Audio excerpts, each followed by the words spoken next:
Good evening, everybody. Hopefully, y'all can hear me. I'm just get straight into it, really.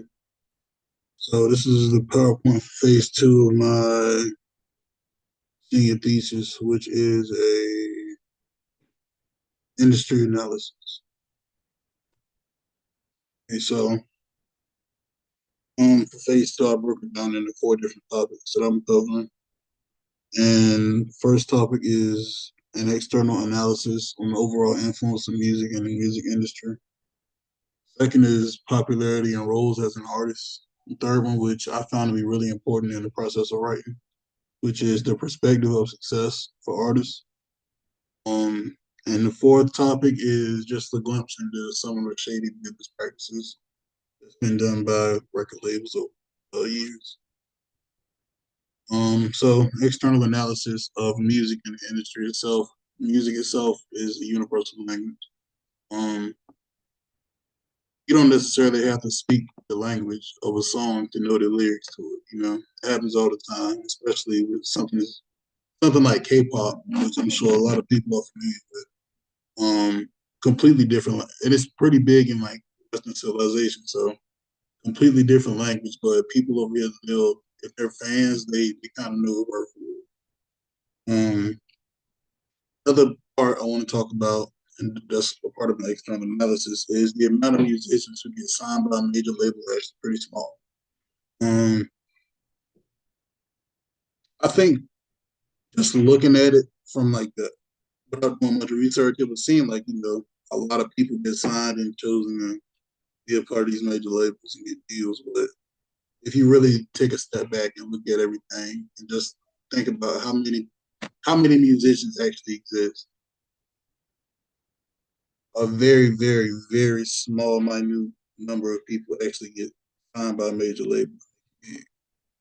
And speaking about making it big, it requires a lot of like the perfect circumstance. Um, I'm sure we all know people, or at least know of people who are like small time musicians or like struggling artists trying to make it.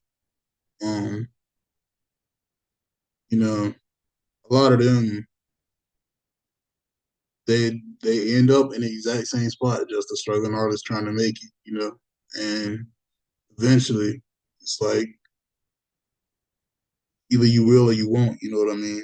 So the circumstances it requires to actually like make it big and be signed by a label, not only be signed by a label, but to actually make money after being signed by the label, circumstances have to be exactly right. Um, yeah, they have to be pretty on par. Popularity and roles in music and in the music industry. Excuse me. So being an artist does not mean you're a performer. It's a big difference between the two. Every artist is not a performer. You have artists who do different things. Like you have artists you have the performer themselves. You have people that make the instrumentals to the song that they're singing or rapping on or whatever. You have writers because every performer you see isn't writing their own lyrics. So, and that's actually one of the more lucrative jobs in the music industry is being what they call a ghostwriter, where you basically just write songs with people and they perform it. For whatever reason, everybody that's a good writer might not be a good performer for whatever reason they may have, whether it be like the cadence of their voice or maybe it sounds kind of superficial, but physical appearance is another one that can keep people, from wanting to really be in the spotlight and instead just taking a backseat to things. One more thing that's vital is song credits. Song credits are extremely important, which is how you get like the background people make the money for being in the music industry. Um, Song credits typically aren't like really looked at by people, by most fans, unless you're like a diehard music fan. But I know this is a little bit before most of your time, but song credits back in the day used to be they used to of course y'all know about CDs and the cases and all of that. Song credits usually were on the back of like the CD case, and at the very bottom of the page in like super small letters where you can barely see it. But the credit was still there. So the people who were being credited still got paid. Nowadays, of course, song credit still exists, but now that we're in the streaming age, I think most of the time you can find song credits just like uh, for the most part, you can just like scroll down on whatever streaming service you're using, and you might not see everything, but usually at least the composer and the writer are listed on the same page. Perspectives of success. Okay. So success has a subjective definition, especially when dealing with the music industry, because what's successful to one person might not be successful to somebody else. And speaking of that, I'll talk about this. Fame can come with the sacrifice of wealth and vice versa. Just because you're famous don't mean you're necessarily going to be rich. Reason being because sometimes when you're famous, like I said, you have to sacrifice some things. Wealth is probably going to be one of those things. True wealth instead of being famous. Because you got fame, it's like, especially as a musician, you have to kind of look the part, and there's certain things you're gonna have to do that's just gonna hinder you from really tapping into the next level of financial freedom. Um, and the same with wealth; it comes with the sacrifice of fame. Um, the wealthiest people in the music industry are, for the most part, fairly unknown, and that's because they sacrifice fame for wealth. You know. Next up, some of the shady business practices in the industry. I'm not sure how many of y'all have like really heard about some of these things, but it's pretty big. And to be honest, it's pretty much always been that way. Um, Especially like modern music, it's always been some kind of like weird legal disputes or something going on. Like, for instance, we got bad contracts, take advantage taken of young and uninformed artists.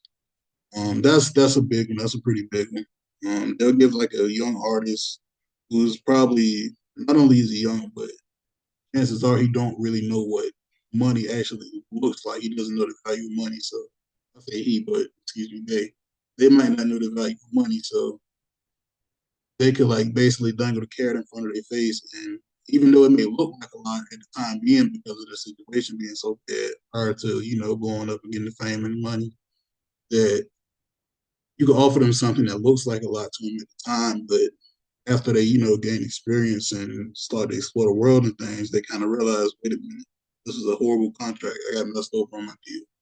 And that happens with, it's huge in the rap industry. It's really big in the rap industry. I was reading earlier about Tom Petty too. He had a pretty bad contract when he was younger.